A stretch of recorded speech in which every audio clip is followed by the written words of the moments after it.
Tension আসবে না, কোনোদিন টেনশন আসবে না, এমন একটা জায়গা হলো জান্নাত। আর দুনিয়ার জমিনের মধ্যে যত দুঃখ, যত আগুন পূর্ণেওয়ালা, আগুনের মধ্যে জুয়ের মধ্যে পূর্ণেওয়ালা যত যন্ত্রণা, সমস্ত যন্ত্রণা, সমস্ত দুঃখ, সমস্ত পৃথিবীর যত রকমের দুঃখ আছে রে, সমস্ত একত্রিত করা হয় জাহান্নামের একটা সেকেন্ডের আযাবের মতন হবে না।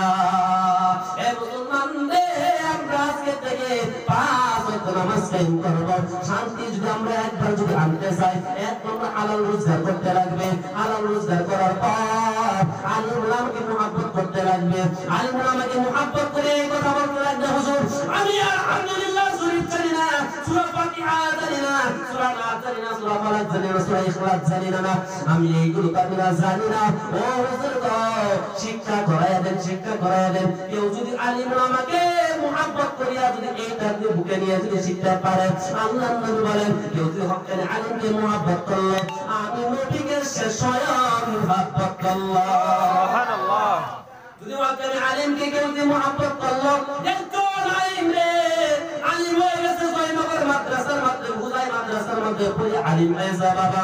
দুনিয়ার জমিনের মধ্যে তার কিছুই নাই, পয়সা নাই, টাকা নাই রে বাবা। রাস্তা দিয়ে ঘুরে সিরায় একটা কাপড় পিনতে ঘুরে আর মনে মনে আল্লাহ আমারে গরিব বানাইছো, আমার কোনো আমার আফসোস নেই। আল্লাহ তুমি দুনিয়ার জমিনের মধ্যে তুমি গরিব রাখো, আল্লাহ তুমি জান্নাতের মধ্যে তুমি আমার ধনী বানায়া দিয়া। এই বাবা রে, এরকম একটা আলিম যদি রাস্তা দিয়ে ঘুরে, আপনাদের মসজিদের ইমাম সাহেব যদি কোনো কারণে যদি বিপদের মধ্যে পড়ে যায়, আপনারা যদি আপনার মসজিদের ইমাম সাহেবকে আপনারা যদি সহযোগিতা করেন, নবী বলেন সে যেন আমি নবীকে সহযোগিতা করছে। হক্কানি আলিমকে যদি রে বাবা, ও বাবা রে, আলিমদেরকে তুমি যদি মুহাব্বত করো, নবী বলে আমি নবীকে মুহাব্বত করছে। হক্কানি আলিমকে যদি চেয়ারের মধ্যে বসতে দাও, নবী বলেন আমি নবীকে চেয়ারের মধ্যে বসতে দিলাম। এ মুসলমান রে, আলিম উলামার বিরোধী করবে না। যে ব্যক্তি আলিম উলামার বিরোধী করছে, আমার নিজের স্বয়ংের দেখালে আমার বাংলা মাদ্রাসার যিনি মুফতি সাহেব রে বাবা, আমার বাংলা মাদ্রাসার যিনি মুফতি সাহেব, এই মুফতি সাহেবের সঙ্গে একজন মানুষ বিয়াদবি করছিল রে বাবা। মাদ্রাসা থেকে অল্প ফিতনা বেশি দিয়েছিল, অল্প শাসন বেশি করে দিয়েছিল বাবা। এই শাসন করার কারণে হযরত মাওলানা মুফতি আব্দুল্লাহ সাহেব এর কাছে এসে বিরাট নানা মুশকিল ভাবে ব্যবহার করলো রে বাবা, বিরাট খারাপ ভাবে ব্যবহার করলো। বড় খারাপ ভাবে ব্যবহার করার কারণে বাবা রে, শুনেন একটা বস্তু শিখতে পারবেন, একজন হক্কানি আলিম, বহুত বড় মুফতি সাহেব রে বাবা, মুসলমান রে, এমন একজন মুফতি সাহেব ওনার কাছে গিয়ে হায়রা কি করলো, অশ্লীল ভাষা ব্যবহার করলো। মুফতি সাহেবের মনের মধ্যে খারাপ লেগে গেল, মনের মধ্যে খারাপ লেগে গেল। এই মুসলমান ভাইরা আমার, মনে মনে রাখলেন মুফতি সাহেবের বাবা এমন অবস্থার মধ্যে ওই যে মানুষটা মৃত্যু গ্রহণ করছে, তার জুম্মার নামাজটাও পর্যন্ত বিস্কারে পড়ছে না। বিশেষ চোখের দেখা হঠাৎ মুফতি সাহেবের বিরোধিতা করছে, হঠাৎ বদনাম করছে রে বাবা। হঠাৎ করে সে ঘরের মধ্যে পড়ে গেল, ঘরের মধ্যে পড়ে আরে বেশি দিন থাকতে পারলো না, দুনিয়া থেকে বিদায় নিয়ে চলে গেল। মুসলমান এখন তো বিদায় নিয়ে চলে গেল। এই মুসলমান ভাইরা ওই মানুষটাকে জানাজা পড়াইবার জন্য তার বাড়ির মাধ্যমে 5 জন মানুষ তার জানাজা পড়াইবে, রেডি হয়ে গেল, নামাজ কায়েম করবে, নামাজ পড়াইবে, জানাজার নামাজ জানাজা পড়াইবে। এই মুসলমান ভাইরা জানাজা পড়াইবে, 5 জন মানুষ রেডি হয়ে গেল, কে নামাজ পড়াবে, কে নামাজ পড়াইবে।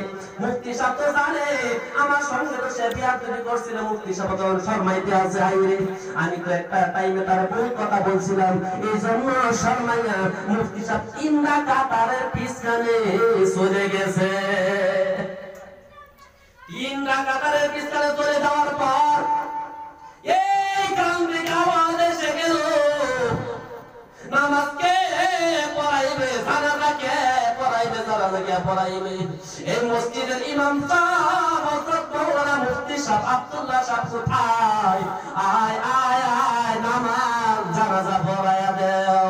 তাকে সিনার সম্মুখে রাখিয়া রে জানাজা পড়াইলো রে। এই কপাল পোড়া, এই মুফতি সাহেবের পিছনে জুমার নামাজটা পড়ছে না, এক পর্যন্ত পড়ছে না, আর এই মুফতি সাহেব তার জানাজার ইমাম হইছে রে। আমার আল্লাহ কই দেখ দেখ রে, তুই আলিম উলামার তুই বিয়াদবি করতে, আলিম উলামার সঙ্গে, আলিম উলামার সঙ্গে তুই বিয়াদবি করতে, আলিম উলামাকে তুই ভালোবাসতি না। ওই মুফতি সাহেবকে এই যে এই ওয়াক্কানে তুই আলিমকে তুই ভালোবাসতি না। দেখ আমি আল্লাহ রাব্বুল আলামিন তোর জানাজাটা আতালে আমি পড়াইছি। এ বাবা এই জন্য আলিম উলামার বিরোধী করব না, আলিম উলামার সঙ্গে হাত মিলাইয়া দিব। বুঝতে আছেন কিনা রে বাবা, বুঝতে আছেন কিনা রে বাবা? এই জন্য করে আল্লাহর নবী বলেন হক্কানি আলিমকে কেউ যদি হক্কানি আলিমের সঙ্গে কেউ যদি বিয়াদবি করে, সে যেন আমি নবীর সঙ্গে বিয়াদবি করলো, আর নবীর সঙ্গে বিয়াদবি সে করলো না, মৃত্যুর সময় বেঈমান হয়েছে দুনিয়া থেকে বিদায় নিয়ে চলে যাবে। এই জন্য আমরা আলিম উলামার দিকে আমরা অবহেলা করব না।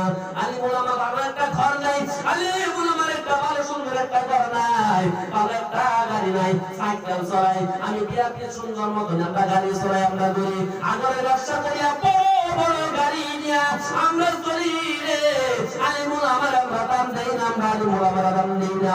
আজকে যদি আমরা আলিম উলামার দাম দিতে পারতাম, তোমার গাড়ি এত দামি দামি গাড়ি, 30 লাখ টাকার দামি গাড়ি রে বাবা, এত দামি মনের মাঝে পড়ে গেছে।